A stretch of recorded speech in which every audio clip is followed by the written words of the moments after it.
Assalamualaikum warahmatullahi wabarakatuh. Selamat malam. Perkenalkan, ini akan menjelaskan presentasi tentang pemodelan proses bisnis restoran Bakmiku yang dianggotai oleh Asfian Nurrahma, kemudian ada Seba Nurlita Sari, ada Vitar Linazai, yang keempat itu ada Aulia Rahmadina, dan yang terakhir itu saya sendiri dan berikut proses penjelasannya.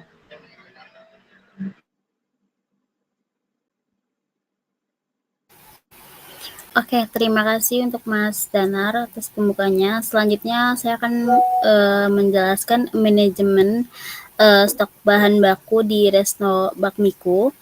Yang pertama itu ada mie telur segar untuk menu bakmi, ayam daging sebagai topping atau isian, bakso sebagai menu bakso mie, sawi hijau, wortel sebagai sayur pelengkap, bawang merah, bawang putih sebagai bumbu dasar, kecap manis, saus sambal sebagai pelengkap, minyak goreng untuk menumis dan menggoreng, garam, merica bubuk sebagai bumbu dasar, kaldu ayam bubuk, penyedap rasa, dan telur ayam sebagai pelengkap menu, daun bawang pelengkap dan garmis. Tahu bisa menjadi pilihan tambahan menu, dan untuk kerupuk bisa menjadi pelengkap. Selanjutnya akan dilanjutkan oleh teman saya. Selanjutnya saya akan menjelaskan proses pengecekan stok bahan baku oleh staf gudang. Pada awal hari kerja, staf gudang akan melakukan pengecekan fisik terhadap stok bahan baku, misalnya pada mie, sayuran, daging, dan lain-lain. Setelah dicek, staf gudang akan mencatat hasil stok bahan baku yang nantinya akan diinput ke sistem untuk data bahan bakunya. Jika stok bahan baku di bawah batas minimum, maka sistem akan memberikan informasi ke staf pengadaan. Dan jika stok bahan baku masih mendekati batas minimum atau belum habis batas minimumnya, hitungan prediksi habis stok bahan baku akan dikirimkan ke staf pengadaan, dan staf pengadaan akan menerima informasi stok bahan baku rendah. Baik, saya akan melanjutkan penjelasan mengenai proses pengadaan stok bahan baku.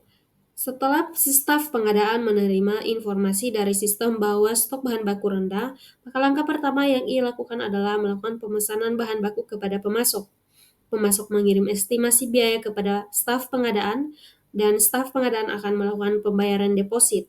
Kemudian pemasok menyiapkan bahan baku pesanan dalam estimasi 1 hari waktu, dan kemudian mengirim bahan baku ke pengadaan dalam estimasi 1 jam pengiriman. Staf pengadaan menerima bahan baku, kemudian melakukan pengecekan kualitas dan kuantitas bahan baku. Jika bahan baku tidak sesuai, maka staf pengadaan mengembalikan bahan baku langsung kepada pemasok, dan aktivitas barusan akan berulang kembali. Tapi jika bahan baku sesuai, maka staf pengadaan akan menyelesaikan pembayaran, kemudian mengupdate stok bahan baku di dalam sistem, dan kemudian menginput total biaya ke dalam sistem. Sistem akan menyimpan data-data tersebut. Selanjutnya kita ke tahap pemesanan makanan oleh pelanggan.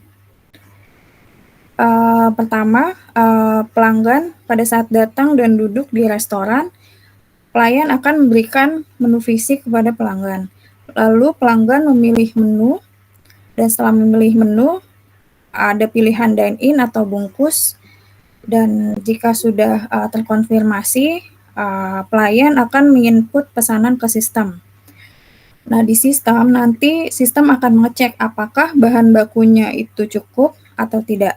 Jika tidak tersedia, maka sistem akan menginfokan menu tidak tersedia, jadi menu tersebut tidak dapat dipesan.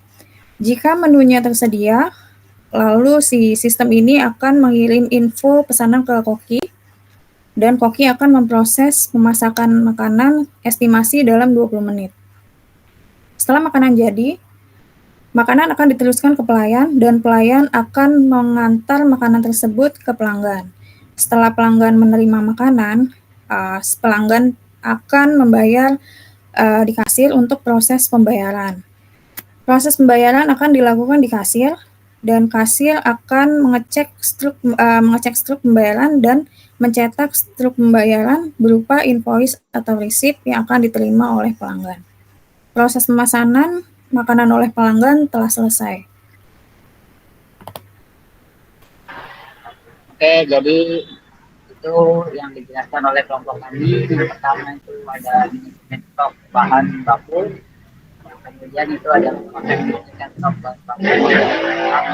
Kemudian disebut sistem bahan tersedia, sehingga proses pengadaan stok kita memerlukan waktu yang diperlukan untuk proses bahan baku tersedia, dan akhirnya sampai proses pemesanan makanan pelanggan hingga selesai. Berikut kelompok kami yang presentasikan. Apabila ada kurang dan kritik saran boleh di komentar. Wassalamualaikum warahmatullahi wabarakatuh. Selamat malam. Waalaikumsalam warahmatullahi wabarakatuh. Terima kasih. Selamat malam. Waalaikumsalam.